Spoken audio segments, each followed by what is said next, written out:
Le thème de cette vidéo est l'électricité. Comment analyser un circuit électrique en régime continu? Je comprends rien à l'électricité. Ah bon? Je vais tenter de vous éclairer un peu sur ce sujet.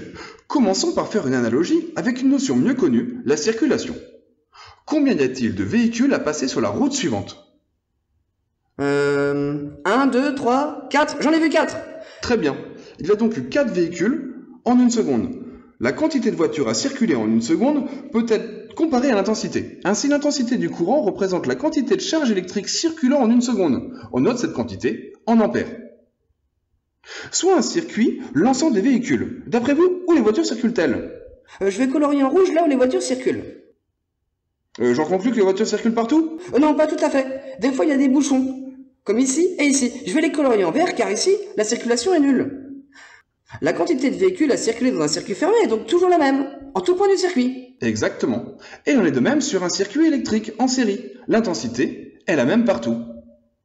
On notera que la circulation se fait toujours du plus vers le moins du générateur ou de la pile. Pour mesurer l'intensité, on utilisera un ampèremètre. Et on le place dans le circuit en série. Pour brancher l'ampèremètre, on place en entrée l'unité et en sortie le code. Et les volts alors? Eh ben c'est quoi? Les volts, c'est l'unité de la tension. On la mesure à l'aide d'un voltmètre que l'on place en dérivation. Par exemple, pour mesurer la tension de bande de la résistance, où place-t-on le COM? Le courant va du plus vers le moins. Le COM sera situé en sortie, soit à gauche du voltmètre. Et ben voilà, c'est tout pour les appareils de mesure. Maintenant, qu'est-ce qu'un circuit ouvert ou un circuit fermé? Je pense savoir. Si je prends le circuit précédent, le circuit est fermé, le courant peut passer. Mais si j'ouvre le circuit, le courant ne circule plus, comme tout à l'heure, avec les bouchons. Et c'est quoi la différence, du coup, entre un montage série et un montage en dérivation?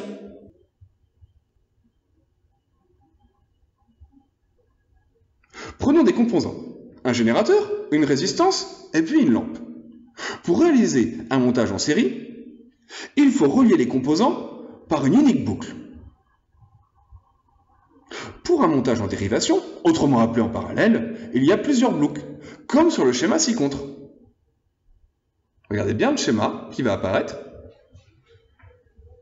Et on va voir une première boucle et une deuxième boucle avec la lampe.